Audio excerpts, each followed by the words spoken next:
everyone, let's go ahead and take a look at the Google Pixel 10 Pro and compare it against the Google Pixel 9 Pro and see how both these particular phones hold up in 2025. Now, obviously in 2025, the Pixel 10 Pro has already been out for a couple of days. The Pixel 9 Pro has been out for about a year now. So these two phones are very interesting when it kind of comes down to it anyways. Now, if you want to pick up either one of these phones, links will be down in the description below. You can get them from there, and you can help support the channel at the exact same time. Now, starting off with the outside of both these particular devices, the Google Pixel 10 Pro is one of those phones that is kind of based off the Pixel 9 Pro in a lot of ways. The Pixel 9 Pro came out about a year ago, and it's going to be giving you a 6.3-inch LTPO OLED display. And the thing with this type of panel for the most part is that it still is like a pretty good looking type of device. And I feel like if you're going to go through and pick up any sort of panel, these types of panels are pretty good, and I do think that right there,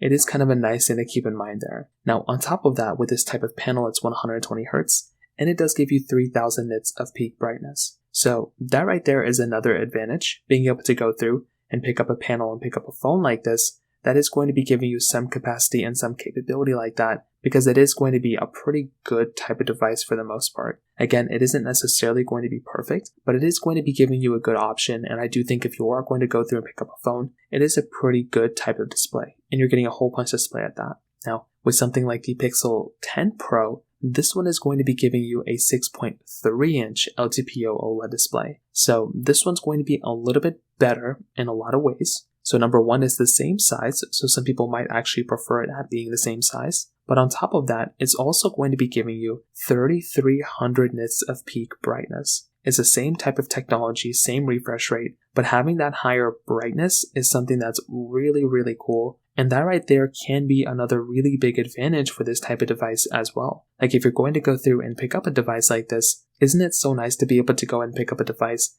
and have that type of capability? And I genuinely do think in a lot of different ways, that is another really nice thing to basically be able to go through and pick up within a device like this. So, albeit it's not the most perfect thing in the world, but if you're going to go through and pick up a panel, definitely something like the Pixel 10 Pro is going to be a far better panel for sure. Now, on top of that, when you're taking a look at both these devices, another really important thing to keep in mind here too is that with something like the Google Pixel 10 Pro and the 9 Pro, the designs are very similar. So you're practically getting like very similar types of design culture between these types of phones. And I do think that right there is another really cool thing going on for these types of devices, because you're able to go through and pick up like a pretty good, capable type of device for the most part, and not necessarily really feel like it's going to be like a super terrible, like bad performing device. I feel like these types of devices for the most part still are going to be able to give you a good type of experience from that particular side as well. So like I said before, albeit it's not the biggest deal in the world, I feel like these types of devices are going to be able to go through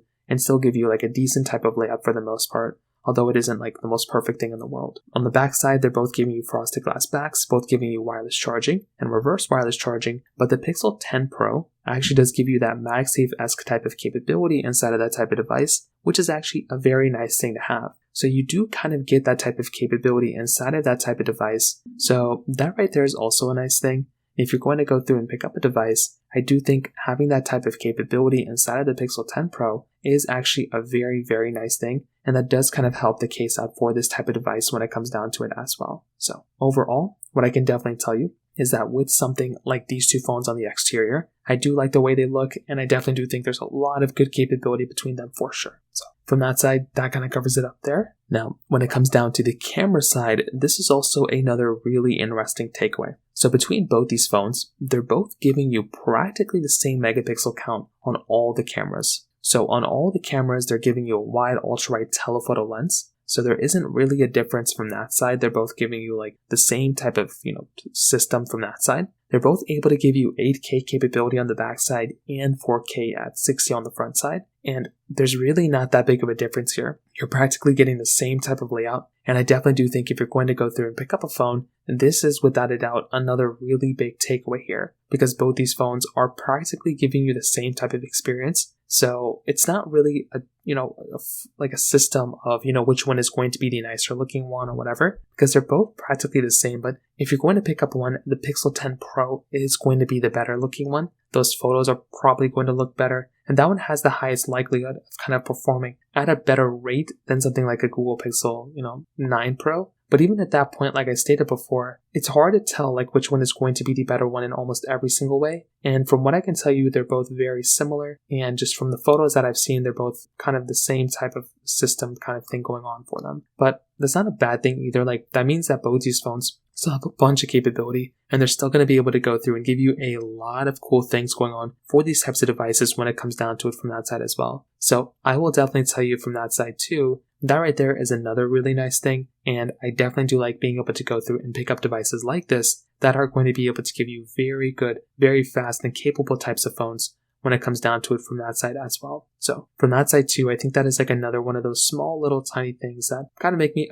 a fan of these types of devices when it comes down to it. So from that side too, I think that's another really big takeaway as well. Now, on top of that, when it comes down to software longevity, the Pixel 10 Pro and the Pixel 9 Pro, they're going to be supported with software for quite some time. So definitely for the next several years, they're definitely going to be supported for a long period of time. And I think that's another really nice thing going on for these types of devices as well. So for the next several years, you have pretty much nothing to worry about, and they're all going to be supported with software for quite a bit of time. So kind of keep that in mind there as well. And when it comes down to the performance, this is another big thing. The Pixel 9 Pro is giving you the Tensor G4 chipset inside with 16 gigabytes of RAM, with the Pixel 10 Pro is giving you the Tensor G5 chipset inside with 16 gigabytes of RAM. And the thing I can definitely tell you in this particular situation as well is that from a performance perspective, you're definitely going to be able to get a pretty good type of performance for both these phones. And they're both going to be way more similar than not. Like they're both going to have basically a bunch of similarity between them. And if you're going to go through and pick up a phone, like I mentioned before, the performances, the performance levels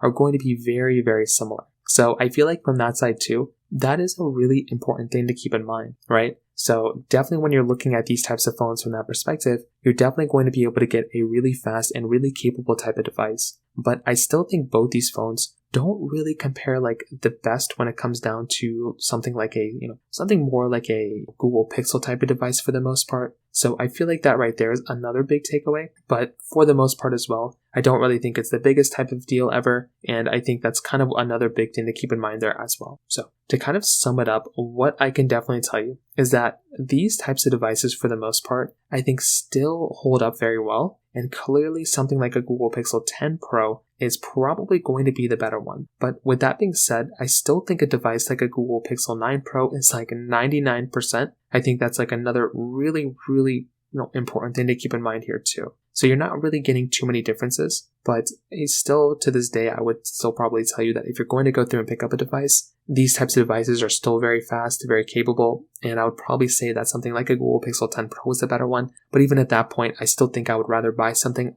possibly like a Google Pixel, probably like a Samsung Galaxy S25, if I'm being honest. I feel like that type of device might be able to give like a little bit of a better type of experience for the most part, rather than these ones. So from that side too, that kind of covers it up there for the most part. If you have any other thoughts or questions, please let me know in the comment section below. Hit the like button, that will mean so much, but definitely hit that subscribe button. More importantly than everything else, I love every single one of you guys. Hopefully I'll catch you guys in the next video. Peace out till then.